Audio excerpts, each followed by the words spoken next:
1. Some background information. I have not worked in a call center for over a decade, so while I still remember some specifics, I don't remember them all. I do recall it was an incredibly busy day, and we do not know why it was so busy. This also should have been a 3 to 4 minute call that took about 15 minutes. Thank you for calling. How may I help you today? Yes. First of all, I want to ask why it took so long for you to answer my call. I am very sorry, sir. We are just incredibly busy today. I don't know why there is a spike in calls, but I will gladly help you now that you finally got a representative.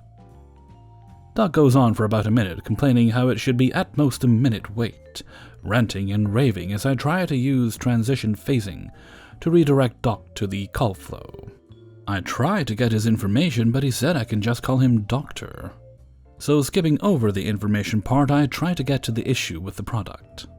I bought these crackers to make a tray for one of my staff who is retiring today, and the crackers came back all broken.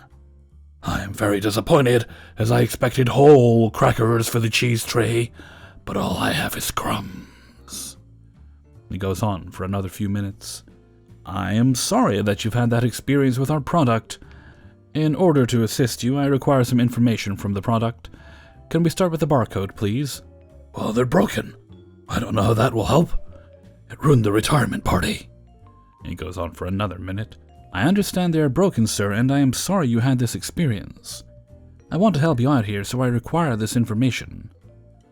Doc then passes the phone to his staff members. Yeah, the crackers are broken. I understand, and I'm sorry that the broken crackers ruined your party. Can you pass the phone back to the doctor so I can get the information? Doc says, "See, I told you." Then realizes I need the information and relents on giving it to me, while going off on tangents about broken crackers.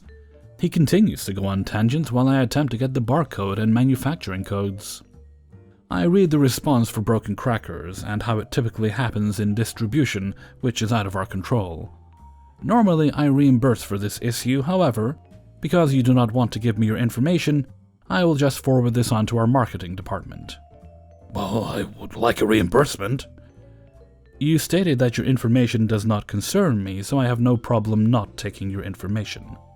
I'll give you my information if I get a reimbursement. Okay, your first and last name, please. He gives them while complaining about it. If you don't give me your information, then I don't know who to send the reimbursement to. Now can I have your address? Why do I have to give my address? Your reimbursement comes in the mail. I have to know where to send your reimbursement. Doc puts me on speakerphone so the whole party can hear him, as if he has control of the situation. Doc gives his address after humming and hawing if he should give the address of his practice or his home. Then the call is basically finished. Your reimbursement will arrive to you in 5 to 10 business days. Is there anything else I can help you with? Yes, we were required to ask that. Yes, thank you for sending me a check. Side note is a coupon, but he did not know that. And sorry if I kept you from your break. He assumed that is why I tried to bring him into a call flow. I am not late for my break. In fact, I don't get one for another hour yet. Really? Then why did you keep trying to get all this information? Confused as to why I kept trying to redirect him into a call flow. This is a simple call, but sometimes people require extra time to retell their story, so I gave it to you. Do you recall how you complained about the long wait at the beginning of the call? Yes. I just like to get to my other callers in a timely manner so they don't have to wait. All the staff in the background start to laugh at him. Doc cuts off the speakerphone, thanks me for the reimbursement coming in the mail, and then hangs up, after looking like a fool. 2. Some background info. I was working in a call center that was an outsourcer for a major US bank. Let's call them Farther Good. I was in the mortgage division. And now on with the story. Cast of characters: me, all but dead inside. QA, they listened live on calls to supposedly help you out, but really it was to berate you. Customer, the person that put me over the edge. A call comes in. How may I help you today? Yeah, I want to pay off my mortgage. Can you give me the payoff quote? Of course. But before we go any further, I need to verify a few things before we continue. No, you don't need any of that to give me the payoff quote. Just give me the damn quote, now! I'm sorry, but in order to see any of your information, the system requires me to get some security verification. If you are unable or worried about providing this information, you may go to a branch where they can assist you. Your shitty branch brought my loan. The nearest branch is 100 miles away. Do you really expect me to drive all that way just to do your job? Again, I'm sorry, but this is out of my control. Can you please hold while I see if there's something I can do? Fine. I put the customer on hold. QA then gets on the line with me. So, you need to de-escalate this customer? You're going to fail your QA and then we won't give you your bonus. Care to give me any tips on how to do that? Oh, that's not our job. Just figure it out. I get back on the line with the customer. Sorry about that hold. I did look into this situation and, unfortunately, there is no alternative way to access your account. I am more than willing to ask the minimal amount of information needed if that makes you more comfortable. You're really bad at your job, you understand that, right? Isn't it that the customer is always right? Not in banking. The reason we need to verify your account is so that we don't give out this information to anyone trying to steal your identity or steal your house. Fine, but I expect some kind of credit for having to be so inconvenienced. Thank you for allowing me to verify your identity, and we will definitely discuss giving you credit. I verify the information and give them the payoff quote. Would you like me to tell you the ways that you could send that in? How the hell is it that much? I had a 30-year mortgage, and I have paid for 20 years. Well, it looks like you had a high interest rate when you started the mortgage and have never refinanced. Also, looking at your recent account history, you miss payments often, which incurred penalties. Well, I won't pay that. The most I will pay, And then they tell me how much they're willing to pay. and that's final. What are you going to do if I stop paying after that amount? I'm totally losing it by this point. The bank will foreclose and repossess your home. We will then all laugh and cheer as you are thrown out in the streets. Before anyone says anything in the comments, I know this is cold and heartless. But remember, dead inside at this time, and I really didn't care. Customer, can I please place you on another hold? I need to confer with a higher-up representative about the next steps here. Are you serious with how you're treating your customer? You just lost your bonus. You don't pay me enough to deal with someone berating me. I'm sick of having no support. After that interaction, I took off my headset, grabbed my things, and got up from my desk. I walked to the front door, and just as I was passing the front threshold, dropped my badge on the ground. I was seriously done with this place. I still wonder what happened after I left. Did anyone realize that I had left a customer on hold? I never got contacted by the outsourcer to see what happened to me. So I guess they either understood or just didn't care. It was after this experience that I decided to finally leave call center life and got a job in IT. But those stories are for a different time. 3. Surprised I didn't have any serious Karens until day 30 of my job. A few idiots, sure, but not Karens. I only know the date because this is a summer job, and I keep track of all my calls just to see how busy it is. So, I help give people generic information or advice on the federal aid that Canada is offering because of the pandemic.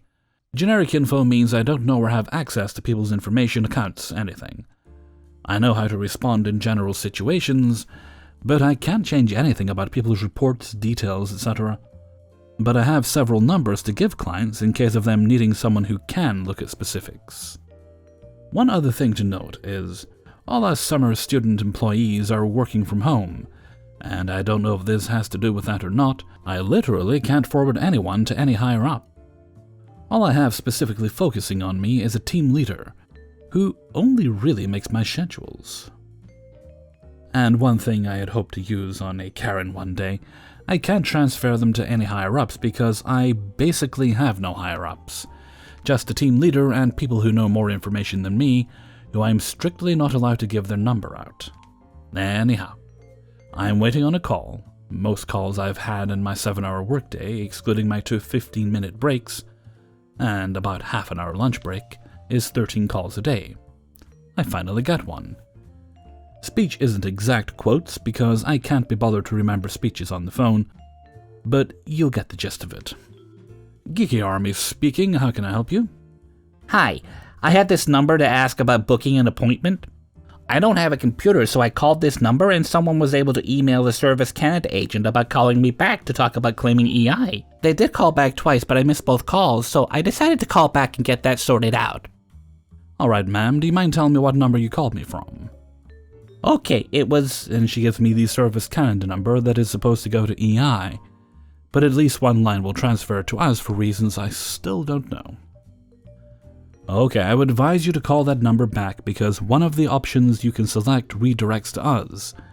This call center focuses on general information regarding the benefit. We don't have access to accounts or details, so you should probably call them back, select a different option, and you would be able to reach an agent who could help you. I called this number, and an agent was able to email Service Canada on my behalf with my name and number and have them call me. I understand that, but I have never been told that I have the ability to do that. Also, I don't know anyone who works for Service Canada, much less emails. I don't even know my own co-workers because we work from home. Is there a supervisor you could ask? I'm sorry, we're all working from home, and I don't have the ability to transfer anyone anywhere. Again, the best thing I can advise is you call the number again and try a different option to reach an EI agent. Last time I called this number, someone emailed them with my name and number. I didn't have to give my social insurance number or anything. But you can't make appointments over the phone? You have to do it online? And I don't have a computer. I understand, but I haven't been told that I'm allowed to do that. So what is the main number that I call? Not the one that has a 3-hour wait time, but the main one. You don't think the main one isn't going to be the one overrun with stressed out people in the middle of a pandemic, Karen? The only number I can give is the Service Canada number. Oh my god, this is so unhelpful! Goodbye! And she hangs up. So thankfully Karen decided not to take her wrath out on me. I don't know who she's going to call, but if she does decide to be patient and call the number again, I feel bad for the agent who gets her. I would have made an attempt to hold on to the conversation better, but she was mostly put together until she got to the main number deal. Then she Karen bombshelled me. Though in hindsight, I should have seen it from the "can I speak to your manager" equivalent. Although my next call was a sweet old lady who was very polite, called me dear, the whole thing, and was a refresher after Karen. Made me smile. 4. This is a story of a 70-plus-year-old Karen who I spoke with a couple of weeks ago. For context, I work in the retention team for a phone, internet, and TV provider. Also relevant to the story is the fact that since COVID happened, I'm working from home and many of my usual business procedures are suspended, or very different from usual. I'm sure you can all relate. Thank you for calling AS&S. This is Captain Copperlight speaking. Who do I have the pleasure of assisting today? You people stole my money and are refusing to give it back. Who do I have to talk to get my money back? I'm so sorry to hear you're having trouble getting a refund. The good news is my department has the ability to do pretty much anything any of the other departments can do, so I should be able to help. Karen goes on to complain, in her own rambling, nonsensical way, that we had somehow managed to set her up with a duplicate TV and internet account about 6 months ago. And she'd been paying for both of them since and hadn't noticed. Like most customers, she pays absolutely no attention to the bills we send her, nor the transactions coming out of her bank account. So it took her half a year to figure out that she had 2 accounts. Upon further investigation in the notes, I see that the second account was created because she decided to call and order a new service because she wanted new customer pricing, but failed to call to disconnect the old account when she did so. So there were about 4 months billed for both accounts. At this point in the story where I picked up the phone, the duplicate account had been disconnected. And, per her request, I can see this in the notes from about 3 weeks before, the credits of the duplicate, totaling almost $1,000, were transferred into the remaining account, which now had a huge credit balance, meaning she wouldn't owe us a bill for several months. I don't want you greedy bastards to just eat up that credit with your monthly bills. I want my money now! I can totally understand wanting that balance in the form of a check. What we can do is have a supervisor fill out a form for the refund, and we can send that to you within 10 business days. Here's the only catch. Because I'm working from home, I don't have the proper security clearance to gather the financial information necessary to do that kind of refund. This is way outside our normal business procedures, even under normal circumstances. What I will have to do is schedule a time for a supervisor to call you back within 3 days to go through this form with you. This didn't sit right with Karen, who insisted that everyone keeps saying that but supervisors never call her back. Looking through the account history, I do see multiple attempted supervisor callbacks, in which she didn't answer the phone and they left voicemails, trying to reach her repeatedly throughout the day. Well, Karen and I ended up going around and around and around on this for 2.5 hours. My department doesn't worry about handle time, but you can imagine how mentally and emotionally exhausting this was. This woman was all over the place and couldn't keep on track with the conversation. I start to answer a question, and before I could get halfway through the sentence, she'd cut me off and pivot to something unrelated. Where do you see yourself in 5 years? I don't really know how to answer that right now. I guess I'd like to own a home. What about in 10 years? I don't know. What about in 15 years? I don't know, Karen. Now ask me those same questions. I probably shouldn't have humored her at this point, but I was drained and just wanted the call to end. Okay, Karen, where do you want to be in 5 years? I want to be alive. And in 10? I still want to be alive. I'm facepalming at this point. And in 15? I want to be thanking God for every day that I still draw breath. You see, Captain Corporal Light, I don't have that many years left. She goes into detail here about health issues I don't care and don't want to hear about. And I want to spend the few years I have left with my friends and family, not on the phone with your company. At this point, I'm incredulous. You see, she created this situation. She opened the duplicate account. She failed to cancel the old account.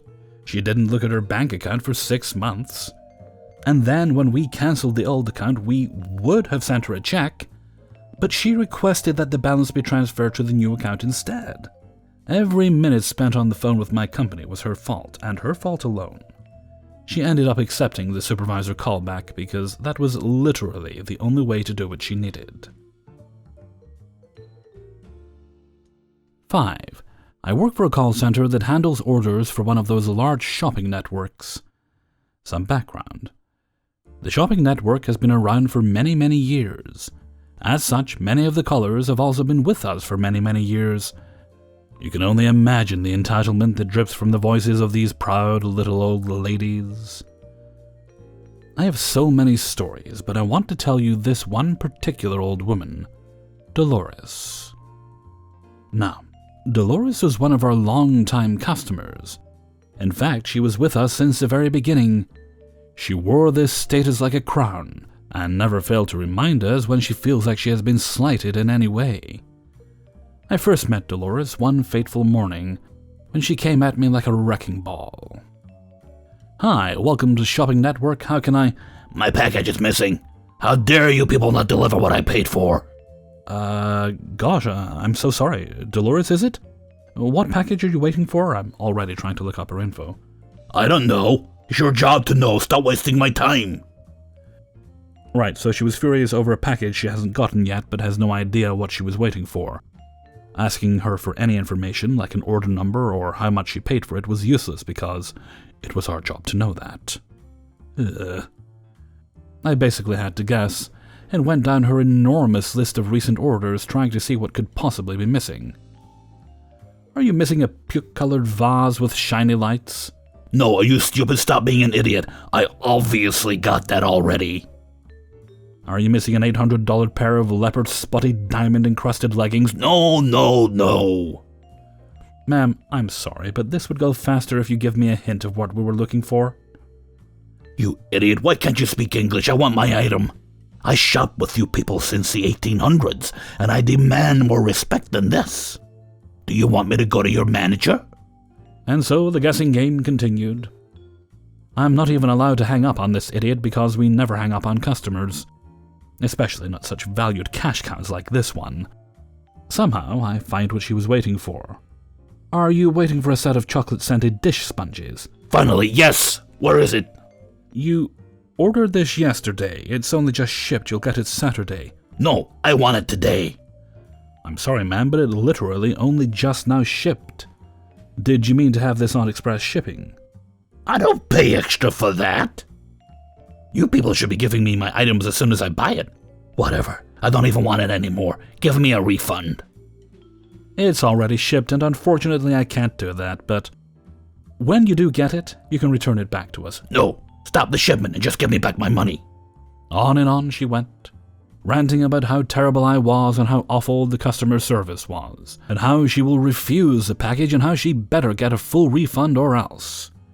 She hung up on me, but called back later and harassed another rep to give her refund early on the promise that she will send back the item, the full refund. She was just so awful. I couldn't help but make a note of her account. I wanted to look over her history and see how deep this rabbit hole went. Turns out she's been a mega bitch for years, constantly returning items and refusing packages and basically just wasting our time. I don't think she even wanted to shop with us. She just wanted an outlet for her uncontrolled rage.